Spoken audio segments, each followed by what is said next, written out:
Bismillahirrahmanirrahim. Assalamualaikum warahmatullahi wabarakatuh.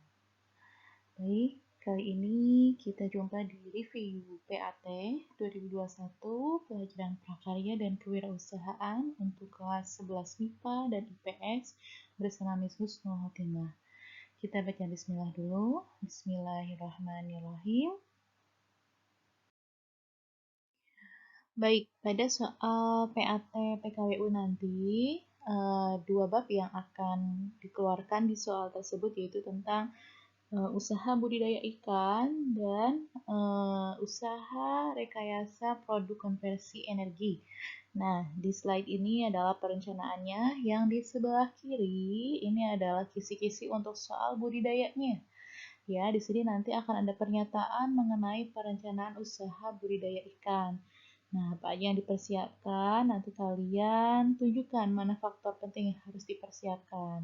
Kuncinya adalah kalian lihat dulu video yang pernah di-share sebelumnya tentang rangkuman perencanaan sampai ke evaluasi usaha budidaya ikan. Ada dalam satu video, ya. Nah, kemudian di sini diberikan pernyataan mengenai sumber daya yang dibutuhkan dalam memulai usaha budidaya ikan. Nah, ini juga nanti ada main, market, metode. Ya, nanti silakan dilihat pada kasusnya kira-kira mana yang sangat dibutuhkan. Ya, selanjutnya diberikan pernyataan mengenai peluang usaha budidaya ikan konsumsi. Nah, ini pernah dikeluarkan pada soal PTS. Kira-kira kalau nanti ada gambar ikannya seperti ini, nah kira-kira yang peluangnya tepat atau kurang tepat yang ikan mana? Ya, seperti itu. Kemudian diberikan pernyataan mengenai langkah-langkah dalam memulai usaha budidaya ikan.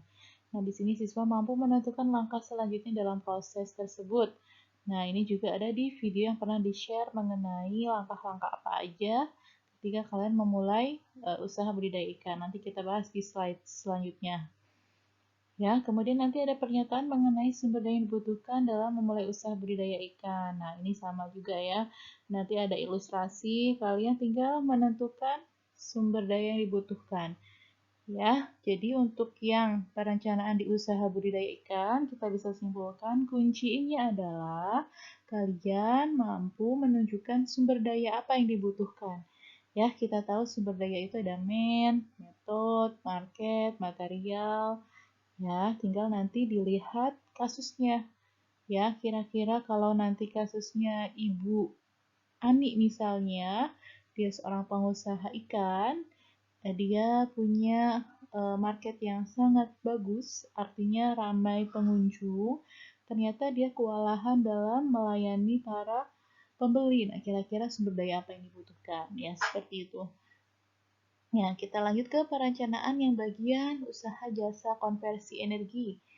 Nah, di sini di kisi-kisi dijelaskan siswa mampu menentukan produk konversi energi yang kurang tepat diterapkan di daerah tertentu. Ya, kuncinya kalian tahu contoh konversi energi itu ada apa aja produknya. Ya, pernah disinggung ada PLTS, tenaga surya, ada PLTP, tenaga panas bumi, kemudian ada biomasa, bioetanol, biogas, dan lain sebagainya. Ya, kira-kira nanti ada suatu kasus, kira-kira di daerah tersebut mana yang tepat, mana yang kurang tepat. Nah, ini dibutuhkan nalar. Intinya kalian hanya menunjukkan ya atau menentukan mana sih apakah PLTS atau PLTP yang tepat, tentu tergantung nalar kalian. Ya, nanti silakan dicermati aja soal ceritanya. Ya, kemudian di sini diberikan pernyataan mengenai produk konversi energi jenis biogas. Nah, biogas ini bisa bersumber dari kotoran ya, kotoran hewan. Biasanya bisa dari kotoran sapi, ya. Nah, ini kalian bisa menunjukkan bahan pembuatan biogas tersebut. Ya, selanjutnya nanti ada wacana mengenai pengusaha yang bergerak di bidang pemasukan panel surya, tenaga surya ya, berarti. Nah, kalian dapat menyimpulkan sumber daya masih dibutuhkan dalam wacana tersebut. Ya, sekali lagi sumber daya yang dibutuhkan dalam suatu usaha sama ya. Ada main, material, metode. Oke, selanjutnya akan diberikan wacana mengenai masih panel surya, kalian mampu menganalisis rumusan masalah yang tepat. Nah, ini di semester sebelumnya pernah dibahas tentang pembuatan proposal bab 1, yaitu ada latar belakang, ada rumusan masalah, dan tujuan. Rumusan masalah itu nanti berupa pertanyaan, ya, sekali lagi rumusan masalah berupa pertanyaan dan tujuan itu berupa jawaban dari pertanyaan. Ya, intinya di rumusan masalah nanti berupa pertanyaan apa yang ditanyakan tergantung latar belakang yang diajukan. Misalnya kamu mengajukan proposal tentang panel surya, ya tentu kamu harus membuat rumusan masalah yang tepat tentang panel surya. Jangan di latar belakang kamu ngomongin panel surya, tapi di rumusan masalah pertanyaannya adalah bagaimana konversi energi listrik menjadi energi gerak, misalnya nggak nyambung. Ya, jadi nanti di latar belakang, ya, itu nanti akan menentukan kamu membuat suatu rumusan masalah. Ingat ya. Selanjutnya, nanti ada pernyataan mengenai kondisi iklim di beberapa negara. Nah, ini cerita ya. Kalian mampu menentukan jenis produk konversi energi yang tepat diterapkan pada daerah dengan iklim tertentu. Misalnya iklimnya panas, ya kan? Iklim panas itu termasuk apa? Tropis atau subtropis? Silakan dicek ya. Nah, nanti kira-kira kalau panas daerahnya di negaranya, iklimnya kebanyakan panas, kira-kira konversi energi yang tepat mana? Nah, gitu ya. Oke, kita lanjut di slide selanjutnya. Baik, kita lanjut ke sistem produksi. Baik untuk yang budidaya ikan maupun yang proses konversi energi. Oke, kita bahas yang budidaya dulu ya. Di sini nanti akan ada ilustrasi mengenai ciri-ciri benih ikan. Nah, siswa mampu menunjukkan benih ikan yang dimaksud. Nah, ini pernah ditugaskan bahwa benih ikan itu bisa berupa ikannya jenis jantan ataupun lele. Silakan kalau jantan seperti apa, lele seperti apa. Dilihat lagi tugas kalian. Ya, oke, selanjutnya diberikan pernyataan mengenai tahapan proses produksi pembenihan ikan. Nah, kuncinya kalian hafal langkah-langkah proses pembenihan ikan. Langkah-langkahnya apa aja nanti kita bahas di slide selanjutnya. Ya, kemudian di sini masih tahapan tentang pembenihan ikan. Nah, jadi ada sekitar 3 soal ya tentang tahapan pembenihan ikan. Ya, kemudian nanti akan ada gambar aneka jenis ikan. Kalian mampu menentukan jenis ikan dengan peluang yang menjanjikan. Nah, ini soal mudah. Insya Allah ikannya, gambarnya kalian sudah familiar. Ya, kemudian disajikan sebuah potongan gambar mengenai jenis ikan potong. Ya, nanti kira-kira pengemasannya seperti apa. Nah, ini pernah muncul di soal PTS. Ya, ini mudah ya. Oke, kita langsung masuk ke sistem produksi di usaha konversi energi. Nah, di sini yang dimunculkan adalah proses pembuatan bioetanol. Nah, ini pernah dimunculkan di dalam tugas PKWU, silahkan dicek. Nanti akan muncul proses namanya pirolisis. Nah, proses pirolisis seperti apa? Silahkan nanti dicek di tugasnya, ya, atau di video yang pernah di-share tentang pembuatan bioetanol. Ya, pirolisis itu proses pembakaran ya, sebagai informasi. Tapi pembakaran seperti apa? Silahkan lebih lanjut kalian buka videonya. Kemudian nanti akan ada pernyataan mengenai penggunaan arang briket. Nah, nanti Miss munculkan juga, ya ini juga muncul di tugas PKWU, pernah ditugaskan. Nah, kalian mampu menunjukkan kekurangan dari arang briket. Ya, nah, kemudian nanti siswa mampu menunjukkan proses uji coba cairan etanol yang tepat pada proses pembuatan bioetanol. Ya, ini nanti dilihat di videonya. Kemudian diberikan pernyataan mengenai salah satu jenis produk konversi energi yaitu bioetanol. Siswa mampu menjelaskan proses pembuatan bioetanol. Kalau nggak salah ini soal esai, ya. Jadi proses bioetanol dari A sampai Z itu apa aja. Sekali lagi lengkapnya ada di video yang pernah di-share tentang proses pembuatan bioetanol. Baik, kita lanjut ke strategi promosi. Nah, untuk usaha budidaya ikan, nanti akan ada sebuah gambar tentang produksi olahan ikan. kalian diminta untuk menentukan strategi promosi yang tepat. Ya, kebanyakan untuk soal strategi promosi nanti akan banyak cerita atau wacana, tinggal kalian analisis ya. Kira-kira menurut logika kalian mana promosi yang tepat di wacana tersebut? Ya, dalam hal ini kalian sudah tahu bahwa strategi promosi itu bisa melalui iklan, bikin pameran, ya, dan sebagainya.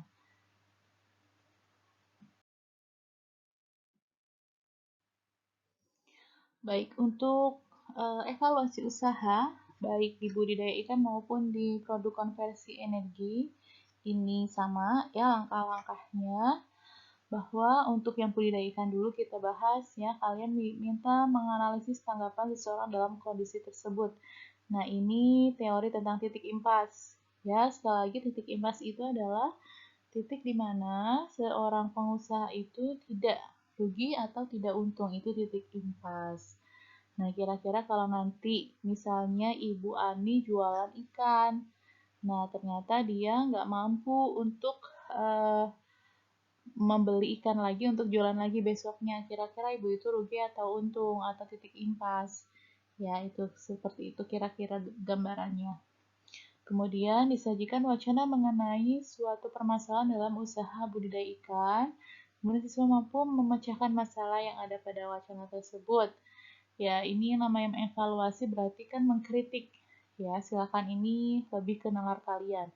Ya, kemudian siswa mampu menghitung break-even point. Ayo, yang masih ingat, break-even point itu adalah nama lain dari titik impas, titik di mana seorang pengusaha tidak rugi dan tidak untung, ya, di mana rumusnya itu adalah BEP unit sama dengan biaya pokok dibagi harga jual dikurangi biaya variabel. Ya, silakan itu rumusnya. Kemudian, diberikan informasi mengenai kondisi usaha seseorang dan siswa mampu menentukan posisi usaha tersebut dalam evaluasi usaha. Nah, ini sama, apakah dia dalam keadaan rugi, untung, gulung tikar, atau seperti apa. Ya, ini memang dibutuhkan nalar kalian. Ya, nah ini untuk evaluasi usaha di konversi energi sama ya, nanti akan ada tabel informasi mengenai pembiayaan usaha rekayasa bidang konversi energi. Kalian mampu menghitung BP unit. Sekali lagi rumusnya BP unit adalah biaya pokok dibagi harga jual dikurangi biaya variabel. Ya, oke, selanjutnya diberikan informasi mengenai langkah-langkah evaluasi usaha.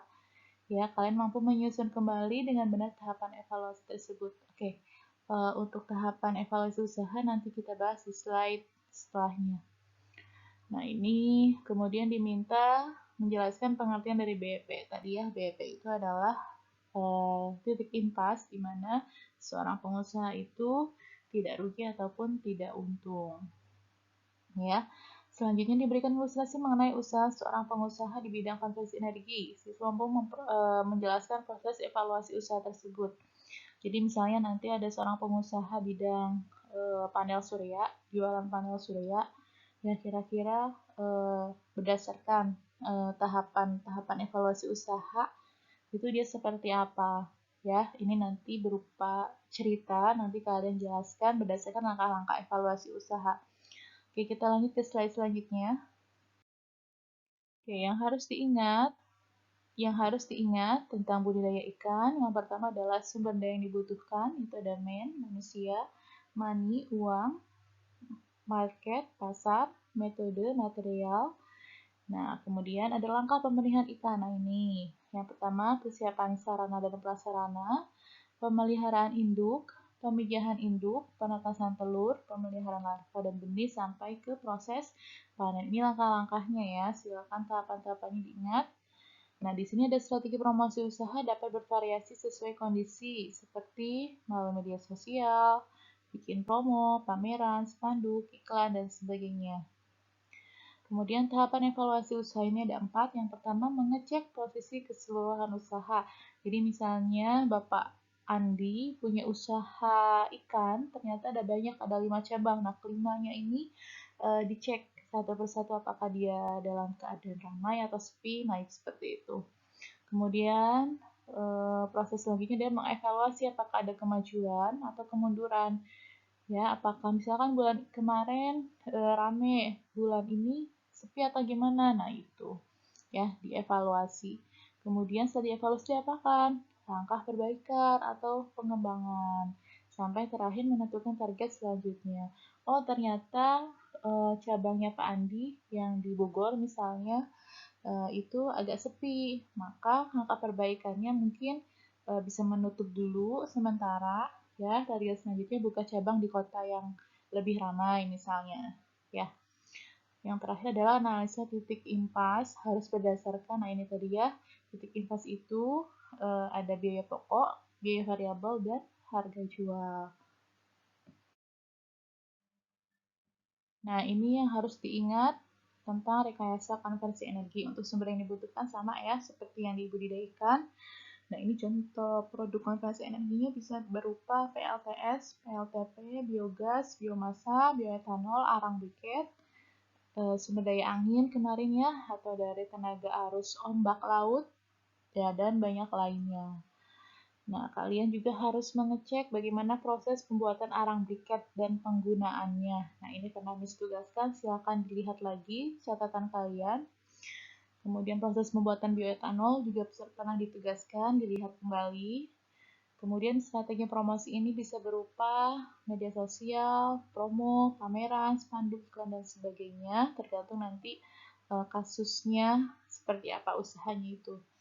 Tahapan evaluasi usaha sama seperti yang dibudidaya ikan, sampai ke analisis titik impasnya juga sama. Ya, mungkin itu saja. Jadi nanti soalnya akan banyak membutuhkan nalar kalian. Ya, seperti menentukan orang itu untung atau rugi, kemudian apa yang dia butuhkan, sumber dayanya, apakah lebih butuh uangnya, atau pasarnya, atau manusianya, ya, atau metodenya. Nah, ini butuh nalar untuk mengasah logika kalian, kira-kira kalau dihadapkan dengan masalah seperti A, kira-kira solusinya seperti apa, ya. Dan sisanya itu adalah tugas-tugas yang pernah Miss kasih. Nah, Miss munculkan di soal PAT PKBU 2021 kali ini. Oke, ini slide terakhir untuk pembahasan review kita. Sekali lagi, jangan malas belajar, jangan malas membaca, buka kembali tugas-tugasnya, karena tugas-tugas itu yang dijadikan soal PAT PKWU tahun ini. Ya, selanjutnya semoga bermanfaat. Good luck for your examination. Semoga dapat hasil yang memuaskan dan bermanfaat untuk kalian semua khususnya. Oke, wassalamualaikum warahmatullahi wabarakatuh.